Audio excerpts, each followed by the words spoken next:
Tem coisa grande e muito séria acontecendo no nosso litoral do estado. A polícia encontrou mais de 300 milhões de reais em cocaína pronta para cruzar o oceano. Mas o que chama atenção não é só a quantidade não, viu? É o jeito, viu, gente? Como essa droga é levada, viu? Armazém escondido, mochilas náuticas, mergulhadores, barco de apoio e até a ligação com a máfia italiana. Paranaguá virou alvo, Ana, dos maiores grupos de traficantes do mundo. E o nosso time, claro, né, foi até lá justamente para entender como é que funciona essa guerra silenciosa, mas que acontece bem aqui, ó, debaixo do nosso nariz. A guerra na última fronteira, o que você vai ver agora. Mais de 300 milhões de reais em cocaína.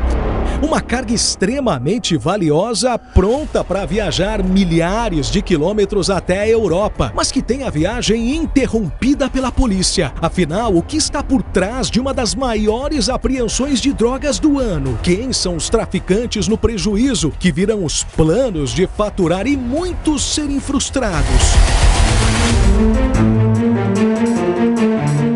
Atrás de respostas, fomos até Paranaguá, litoral do estado. É nessa rua tranquila que ficava o esconderijo dos milhões em pó, atrás de uma fortaleza erguida pelo crime. Aqui tem câmeras, muitas câmeras, muro alto, cerca elétrica e um portão de dar inveja. Uma estrutura para manter às escondidas o esquema que fatura e muito por aqui: o tráfico internacional de cocaína. Depois de muita investigação, o BOPE da Polícia Militar e investigadores da Civil chegaram até a casa, entraram e lá encontraram dezenas de mochilas recheadas de muita droga.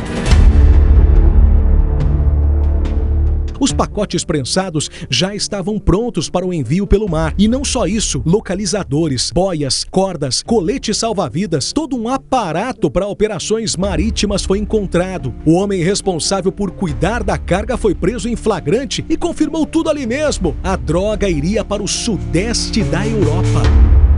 E não só o que foi encontrado lá dentro chamou a atenção das autoridades. A casa, que funcionou por meses como um depósito de cocaína sem chamar a atenção da vizinhança, está em uma localização privilegiada. Nos fundos, um enorme posto de combustíveis que recebe centenas e centenas de caminhões todos os dias, o que abriria caminho para, por exemplo, a chegada de cargas valiosas de drogas. Ao lado, uma das avenidas mais importantes da cidade, a Ayrton Senna da Silva, que é conhecida como o caminho para o porto de Paranaguá, que fica a cerca de 7 quilômetros daqui.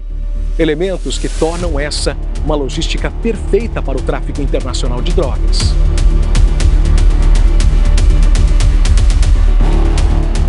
Por trás desses grandes esquemas estão elas, as facções criminosas que não medem esforços para enviar a droga para outros continentes. Veja o PCC, por exemplo. Recentemente, a Polícia Federal descobriu um esquema envolvendo narcotraficantes espanhóis e italianos que estavam associados à facção paulista. O jornalismo da RIC Record teve acesso com exclusividade a documentos que mostram como esse esquema funcionava usando um barco rebocador. A embarcação servia de apoio logístico para o PCC, que mantinha controle da rota e financiava a operação.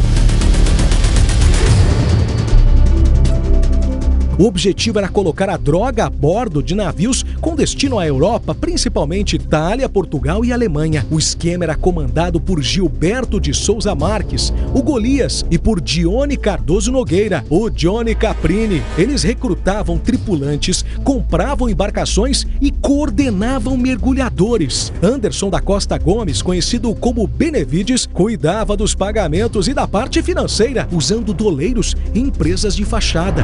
O espanhol Aridane Gonzalez Pérez foi preso a bordo do barco rebocador. Ele havia chegado no Brasil em 2022, vindo de São Paulo para integrar a tripulação. Era o elo com o grupo que receberia a carga na Europa. A droga era embarcada de diferentes formas. Mergulhadores escondiam os fardos nos compartimentos submersos do casco dos navios. Em outras situações, a cocaína era levada em lanchas até os cargueiros e içada por tripulantes cooptados. Também havia baldeação em alto mar, fora da área de fiscalização. Então tem os indivíduos que fazem o transporte da carga, tem os indivíduos que fazem o carregamento da carga, tem outros que fazem o mergulho, tem outros que fazem a parte de içar a droga para dentro do navio. Então ele se divide em várias etapas e eles precisam acondicionar essa droga naqueles sacos estanques justamente para que ela não seja contaminada, para que não perca a qualidade nem a essência da substância, né? Então eles colocam em sacos estanques, cooptam mergulhadores aí, ou cooptam o efetivo da tripulação para poder trazer a droga a bordo e levar para o seu destino final. Mas não é só o PCC que opera nesse esquema. O Cartel do Sul do narcotraficante Marcos Silas também atua com o envio de drogas para o exterior a partir do porto, o que só demonstra a importância de Paranaguá para o tráfico internacional de drogas.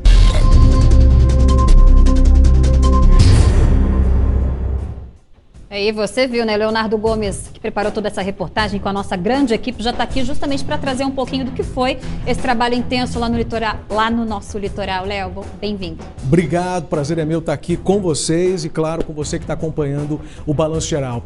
Uma reportagem que nós produzimos aí ao longo dos últimos dias e pega como gancho, como principal movimento para a gente poder contar essa história e esses bastidores, esta grande operação, que quando já foi noticiada, imagina só, mais de 1 tonelada de cocaína encontrada. Isso não acontece todos os dias. A gente está falando de uma das maiores apreensões de cocaína do ano em todo o Brasil, encontrada, portanto, em Paranaguá e que revela como existe um grande esquema por trás, Escola. Olha, o que demonstra que Paranaguá é um alvo fácil para esses criminosos, ou parece fácil para esses criminosos colocarem drogas nos nossos navios ou nos navios que atracam aqui. O que a gente tem aqui, na verdade, são anos e anos de uma estrutura do tráfico de drogas sendo colocada em prática, usando, claro, a estrutura do porto, ou seja, a gente tem uma estrutura legal, mas aí nós temos também traficantes diferentes, e o que é muito curioso nisso, porque na hora de ganhar dinheiro, Escola, na hora de ganhar dinheiro, os traficantes e as facções criminosas que são rivais, por exemplo, em grandes centros urbanos como Curitiba, viram amigas. Elas dão as mãos e falam, se apoiam, vamos ganhar dinheiro junto. E aí elas vão lá e fazem acordos comerciais, se é que a gente pode dizer isso, com máfia italiana. Parece coisa de filme. Não, vocês estão exagerando. Esse negócio de máfia italiana não existe sim. Nós temos máfia italiana, nós temos também facções criminosas da Espanha que fazem negócio, por exemplo, com o PCC, mas pode fazer negócio também com, por exemplo, o Cartel do Sul, do Marcos Silas. O Balanço Geral já mostrou aqui trabalho de Ricardo Vilches, Robson Silva, Pedro Neto, que mostraram e revelaram quem são essas pessoas. E aí, efetivamente, respondendo a sua pergunta, a gente tem aqui um dos maiores portos do mundo, que funciona, que gira a economia do Estado, gira a economia do país, traz muito benefício, como a gente está vendo aqui. E ao mesmo tempo a gente tem uma população vulnerável, uma população, e é como a gente observa em outros locais, em outras regiões, os criminosos usam a população cada vez mais vulnerável para poder chegar ali com dinheiro, chegar ali com benefício. Não, mas tá aqui, R$1.000, já resolvo tua vida, eu só preciso que você leve esse pacote. Só preciso. E aí, como é que a gente consegue entender a facilidade também disso tudo? Porque daí a pessoa que está assistindo em casa fica se perguntando, mas bem aqui no nosso quintal, e como é que está a fiscalização em relação a tudo isso? A gente tem aqui, no Porto de Paranaguá, muitas autoridades só dentro do porto. Imagina só, a gente está falando de... É uma cidade, não é? É uma cidade. E a gente está falando de Receita Federal, a gente está falando de Polícia Federal, a gente está falando de autoridade portuária e também Polícia Militar. Inclusive, nós vamos trazer hoje, já fica o convite, no Cidade Alerta, a partir das 6 horas da tarde, a segunda parte dessa reportagem, onde a gente mostra um trabalho muito importante do BOP, a equipe de elite da Polícia Militar, que faz um trabalho que realmente é muito importante, mas é uma imensidão. O mar é uma imensidão, isso aqui é gigantesco, é um trabalho difícil. Olha, e um dos responsáveis por essa investigação é um delegado que ele colocou a mão na massa justamente para desencadear ou talvez para arrebentar essa corrente que ela é muito bem amarrada, ou talvez essa corda que está muito bem entrelaçada entre os esquemas criminosos que atuam aqui na nossa região. Né? Sem dúvida nenhuma, Escola, Ana. A gente está falando aqui de uma investigação que começa a partir do momento em que a polícia ela localiza um sujeito, e descobre, olha, ele tem ligação com o crime organizado. Através do celular, eles confirmam tudo isso e chegam até este grupo criminoso que vai indicando que a droga passa pela região metropolitana, que a droga chega até chegar nesse endereço. E imagina só, e aí que é muito curioso, a gente pode mostrar aqui a imagem no telão, aqui tem todas as drogas apreendidas, mas ó, essa é uma casa. A casa fortemente... É um bunker. É um bunker, na verdade, né? Exatamente. Lá dentro, a gente tem as imagens das drogas em mochilas. A gente chama de mochilas para as pessoas entenderem melhor. Mas o que a gente tem ali, na verdade, são sacos. A polícia chama de sacos anfíbios. São impermeáveis. É um tipo de coisa que a gente só vê aqui, em operações militares. Por quê? Porque, imagina só, a droga vai dentro dessa mochila, dentro desse saco, com a ajuda de muita gente, inclusive pessoas que trabalham no porto, que vão fixar em compartimentos submersos do navio, imagina só, e lá a droga vai viajar dias, quilômetros, milhares de quilômetros até a Europa. É muito sofisticado, a gente não está falando de um trabalho qualquer, olha só, e estava tudo ali.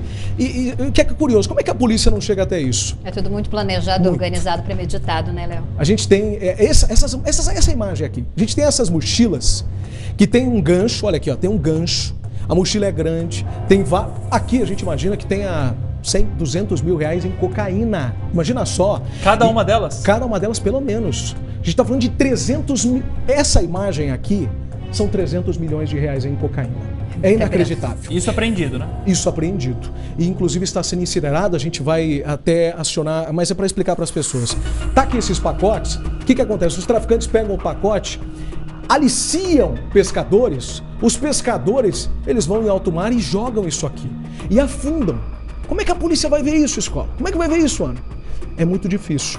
Aí a droga fica escondida, só que eles têm localizadores. Chegam até lá, sabem onde a droga está, vão à noite e tentam inibir as autoridades. Mas a polícia está aí. Tanto que a gente vai chamar agora o delegado responsável por essa investigação, Tiago Andrade, da delegacia de Piraquara, que hoje está marcado o momento em que essa droga vai ser incinerada. Porque, claro, precisa ser uma destinação adequada. É muita droga, não pode ficar em circulação. E aí a gente tem, portanto, esse momento importante, onde o delegado, que se debruçou neste caso desde o início, investigou e chegou até os responsáveis por esse tráfico de drogas. E, ó, tenha certeza que o Tiago Andrade não deixou os traficantes felizes, não. Veja. Essa organização criminosa foi identificada por esses crimes: lavagem de dinheiro, tráfico de drogas, tráfico de armas, e vimos ali que o indivíduo apontado como o comandante, como líder dessa organização, ele criou uma verdadeira empresa, uma verdadeira firma. Por isso o nome da operação foi a Firma, onde ele alocou ali nessa firma principalmente os seus parentes, né? A sua esposa, seu filho, o cunhado, inclusive a mãe dele era utilizada para a lavagem de dinheiro. E nesse sentido, esse indivíduo então comandava a organização. Ele que dividia as tarefas e a partir dele é que as ordens eram emanadas. Nós vamos aprofundar as investigações visando identificar mais pessoas que com certeza estão envolvidas também nesse esquema criminoso e que, em tese, pode configurar aí a prática de um crime de tráfico internacional de drogas e, a partir disso, manter contato com a Polícia Federal. É um trabalho que acontece, uma organização que se movimenta bem aqui no nosso quintal, mas o trabalho também não para, né? Não para. Em relação a isso, a identificar todo mundo que está envolvido nesse esquema, né, Leonardo? Com toda certeza, Ana. A gente tem aqui um trabalho que precisa ser permanente, porque aqui foram 300 milhões de reais em droga apreendida, mas tenha certeza que existem outras casas como essa agora. Quantos outros milhões não estão descendo a serra para serem transportados, né? Hoje tem segunda reportagem? Tem a segunda parte da reportagem no Cidade Alerta, a partir das 6 horas da tarde, é exclusiva e a gente vai falar sobre outra grande facção criminosa, um cartel. Não tem esse nome à toa, não. É gigantesco. Faz aí acordos comerciais, como eu disse há pouco, com máfia italiana e por aí vai, mas também a gente vai mostrar o trabalho da Polícia Militar em específico, que tem tentado combater esse tipo de crime organizado, que é aquilo. A gente tem tráfico aqui, mas isso aqui responde muito pela violência na cidade de Paranaguá. É bom a gente lembrar, pelas pessoas estarem inseguras na cidade, porque aí tem homicídios, outros crimes, roubos que acontecem, tudo por conta do tráfico de drogas. Isso vocês acompanham volta e meia aqui nos nossos telejornais. Leonardo Gomes, ao vivo aqui no nosso Balanço Geral. Obrigada, Léo. Valeu, Léo. Obrigado, viu? Valeu, gente.